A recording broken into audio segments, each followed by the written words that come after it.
Olá, me chamo Thiago Aguiar e hoje vamos ver um pouco sobre estruturas de decisão. Essas estruturas servem para definir parte do seu programa que será executado ou não, né? Então, podemos definir comportamentos dentro do seu programa com base numa condição, numa regra, né? Então, nós temos aqui algumas estruturas, né? O if-else, switch case e o operador ternário, que é uma forma diferente de fazer o if-else. Então, bora ver como que é isso na prática. Vamos aqui criar um novo programa de um console application. Vamos chamar aqui de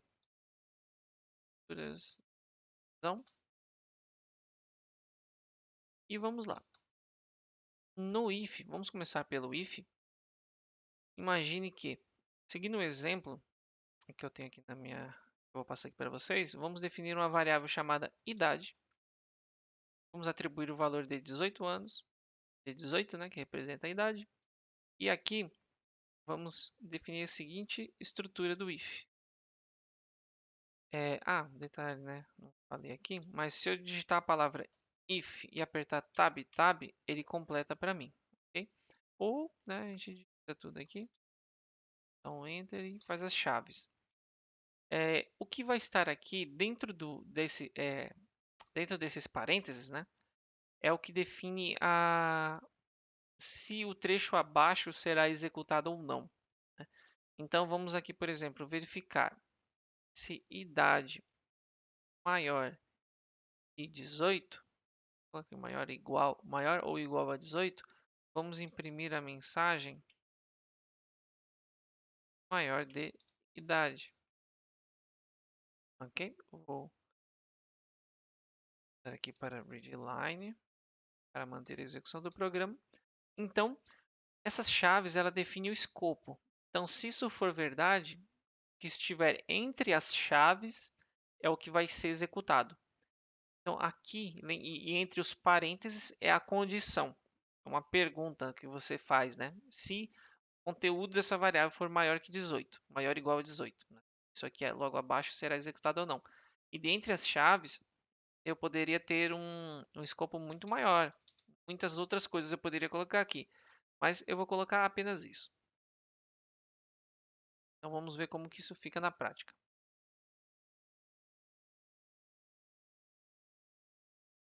Então, maior de idade. Deixa eu ver. Maior de idade. Por quê? Porque quando a execução do programa veio e verificou que o conteúdo da variável idade que eu defini que era 18 era maior ou igual a 18, no caso é igual, então ele imprime a mensagem. Agora vamos mostrar o outro lado. Tem um outro lado do if, que é usar o else.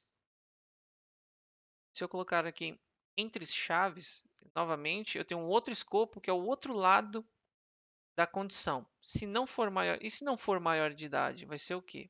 Vai ser menor. Então vamos colocar aqui entre as chaves da palavra else, que else significa senão, e esse menor de idade será executado. Então vamos colocar aqui, por exemplo, vou mudar o valor para 10 anos. Estou mudando o valor que vai ser armazenado na variável idade, e não o valor da condição. Aqui não muda a regra. A regra é verifica se é maior ou se a pessoa tem 18 anos ou mais para imprimir maior de idade. Se não, imprime menor de idade. Então, vamos fazer o seguinte, vamos executar aqui o programa e aí ele vai exibir menor de idade. Eu vou voltar aqui o valor, por exemplo, agora, vou colocar aqui 100 anos. E executar, vocês vão ver que ele vai voltar a exibir maior de idade, ok? E existem outras possibilidades aqui ainda falando do if. Nós podemos também colocar mais de uma condição aqui, o que chamamos de if aninhado, né? Então eu posso ter uma condição entre o else e o if. O que significa na prática? Posso fazer outro else aqui, só que eu não posso ter dois elses. O else representa o outro lado da moeda. Então, ou ele executa, se a nossa pergunta, o que está no if, for verdade, eu tenho um else e acabou, é um outro lado.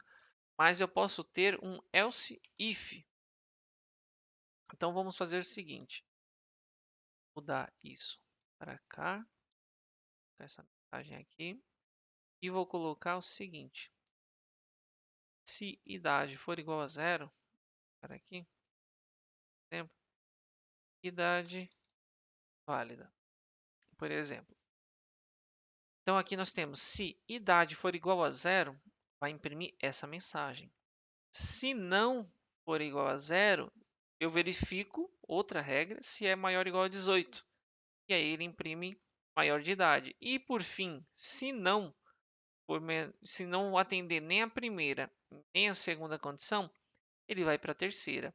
Então vamos colocar aqui, por exemplo, o valor zero para você ver como é que fica. Idade inválida, ele caiu na primeira condição. Se nós mudarmos aqui para 18,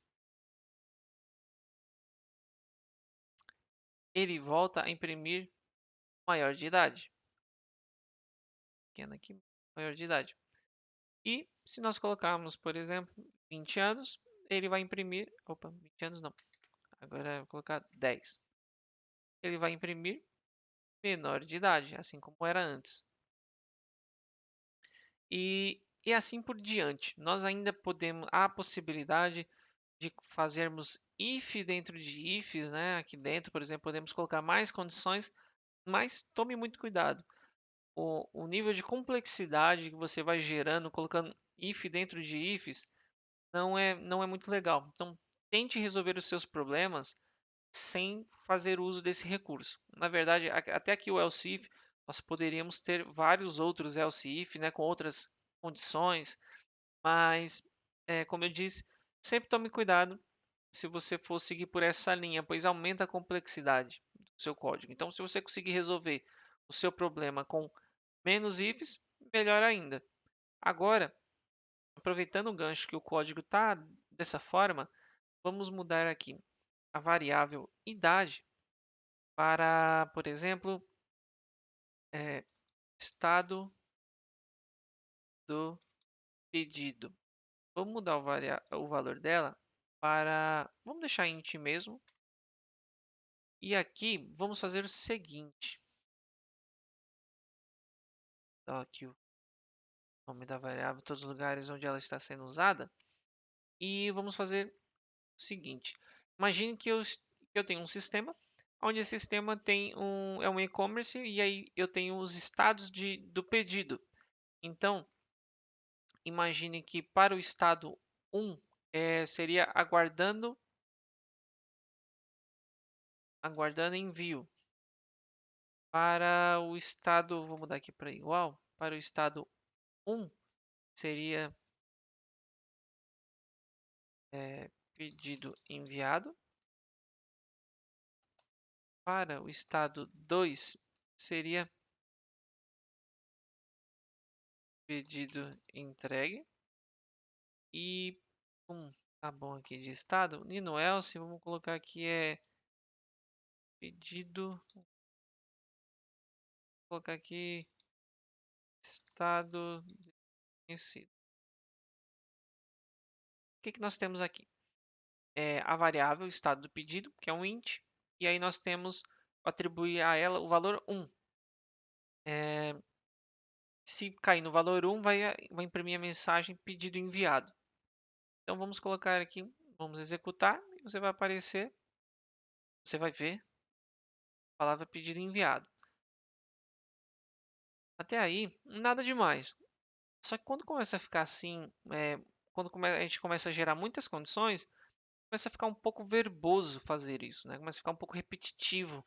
A gente tem uma estrutura onde entra o switch case e deixa isso mais enxugado, né? Mas visualmente falando, fica melhor de visualizar.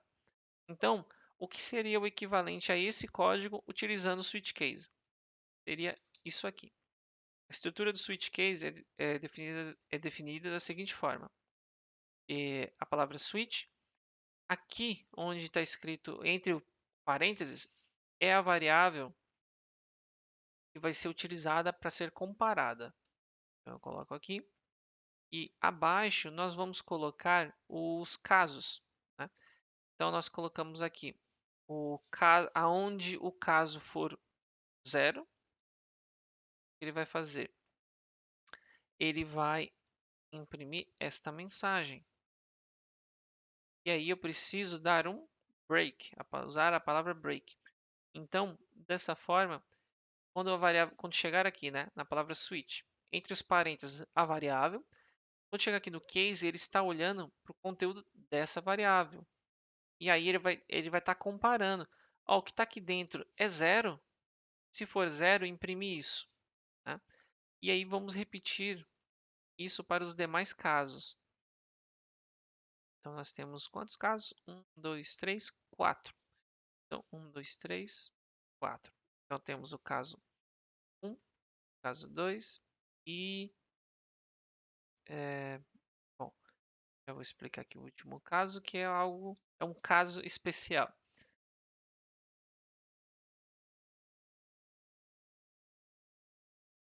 Pronto. E o último caso, que é o pedido, é o estado desconhecido. Né? Caso não tenha, a gente não entre em nenhuma das regras definidas anteriormente, a gente vai imprimir a mensagem estado desconhecido. Então, detalhe importante, eu não posso repetir as comparações. Tá? Aqui no if, por exemplo, se eu viesse aqui e deixasse dois else ifs comparando com o mesmo número, ele permite que você faça isso. No caso do switch case, não. Ele entende que você está comparando com um número que já existe aqui em cima. Tá? Outra coisa importante aqui, ele está dando erro, né? Porque já existe. Então, como que eu vou imprimir essa mensagem uma vez que eu não tenho estado nenhum? Ela é o estado padrão, era o estado default. Né? Então, essa palavra default significa padrão. Então, já que ela é o estado default, não atendeu nenhuma regra, entra nessa, nós podemos usar a palavra default. Então, se não for o caso, nem o 0, nem o 1, nem o 2 for o default, e ele vai imprimir essa mensagem. Default, lembrando, representa o padrão, né? Não entrou nenhum desses. Nesse caso aqui é o que sobrou. Então vamos colocar aqui, fazer com que ele entre no estado desconhecido. Vamos colocar aqui que alterar o valor da variável, né? O estado do pedido é 15, por exemplo. E, bom, eu vou comentar esse código aqui. Então, Ctrl KC, comenta essas linhas e vou executar para vocês verem. Entrou no estado desconhecido, certo? Algo importante aqui para se dizer é que nesse caso ele está comparando de forma é, verificando se é igual, se o valor que está contido aqui é igual a 0, é igual a 1 ou igual a 2. No switch, no if, na estrutura que a gente tinha antes, se nós quiséssemos em algum desses casos, para o pedido não faz sentido, né? Mas se nós quiséssemos verificar se alguma coisa fosse, por exemplo, maior igual ou menor igual, nós poderíamos. Aqui no case não, aqui é só igual. Então tem essa particularidade. Outro detalhe também, se eu quisesse fazer mais coisas aqui, eu também poderia. Então tudo que estiver dentro do bloco, entre a palavra do caso, né, ou do default, que é um equivalente, só que num caso especial, até o break é o que define o que vai ser feito caso, né, este valor, este caso seja atendido. Né? E isso serve para os demais blocos aqui em cima também. E outro detalhe também importante, vamos supor que se isso fosse do tipo texto, se fosse string, como eu faria? Primeiro nós mudamos a atribuição, e aqui na hora de verificar, nós vamos mudar para zero. Para zero não, perdão, para colocar entre aspas. Então aqui eu coloco um, mesmo 2 e o mesmo zero, só que nós colocamos entre aspas, porque é um texto. E aí vai funcionar da mesma forma. Tá aqui novamente. Vamos ver que, por exemplo, o 15 ele tem que cair no estado desconhecido. Estado desconhecido novamente. E agora, vamos falar do operador ternário. O que seria um ternário, né, Tiago? Voltando lá para a estrutura do if, nós temos, imagine o seguinte caso. nós temos essa estrutura de if. Vamos pegar aqui, tirar esses else ifs. Nós temos essa estrutura de ifs, aonde nós temos duas possibilidades. Né? Deixa eu ver aqui, está dando erro porque ele está comparando com o número. E aqui nós temos essas duas possibilidades. Então, o que nós vamos fazer? Aqui no caso, nós imprimimos uma frase ou a outra, né? Então, vamos usar o operador ternário aqui para fazer atribuição em uma outra variável. Então, vamos colocar aqui a mensagem. Vamos colocar aqui, definir uma variável chamada mensagem. Não vou atribuir valor algum a ela. E aqui dentro, ao invés de imprimir a mensagem, eu vou preencher o conteúdo dessa variável com essa mensagem. E aqui embaixo, fazer a mesma coisa. E vou colocar aqui conteúdo. Vou colocar na variável mensagem esse conteúdo. E por fim, eu vou colocar aqui a variável mensagem aqui dentro. Bem, e aí então o que a gente está fazendo? A gente definiu uma variável, estado do pedido. Se for igual a zero, vai imprimir aguardando envio. Se não, vai ser pedido entregue. Ok? Só ver se está funcionando. Então, se a gente colocou 15, pedido entregue. Está certo. Mas se for zero, que é aguardando envio. Até aí normal, o if normal que nós temos. Então, como usar o tal do operador ternário? Então, o equivalente, o operador ternário é uma forma de usar o mesmo if, só que de uma forma mais sucinta. Então, o que é equivalente ao bloco abaixo seria o seguinte. Vou colocar o nome da variável mensagem, sinal de atribuição. Vou pegar essa expressão booleana, essa condição, e então aqui, né, se o estado pedido é igual a zero, vou usar o interrogação, o operador, o símbolo de interrogação, colocar a variável mensagem, o conteúdo, né, mensagens, dois pontos, quebrar a linha aqui para ficar mais fácil de ler. Aqui o que está acontecendo, né? Eu vou comentar que é o mesmo, né? Vai ser o mesmo comportamento do bloco abaixo. Então aqui, se o estado for igual a zero, ele vai pegar essa mensagem e jogar aqui, nessa variável. Se não, ele vai pegar esse conteúdo e jogar nessa variável. Então, o interrogação sempre vem primeiro. Ele vai definir o lado verdade da expressão e depois dos dois pontos é o lado oposto. Né? Então, vamos ver na prática, ele tem que ter o mesmo efeito. Como eu coloquei 15, tem que ser pedido entregue. Vai ver aqui, pedido entregue. Pois bem, o pedido está entregue e aqui nós não podemos fazer outras else ifs, né? Outras saídas. Quando a gente está trabalhando com o operador ternário, ou é ou não é. Existe uma possibilidade de você fazer operadores ternários aninhados, assim como ifs, mas não é uma boa prática. Eu te recomendo, quando for o caso de você ter mais de uma condição, use a expressão tradicional, que é essa aqui abaixo que a gente viu primeiro.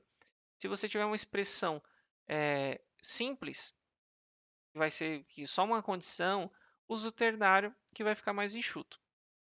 Bom, por hoje é isso. Eu espero que você tenha gostado. Falei um pouquinho demais aqui, mas espero que possa ter te ajudado. Muito obrigado e até a próxima.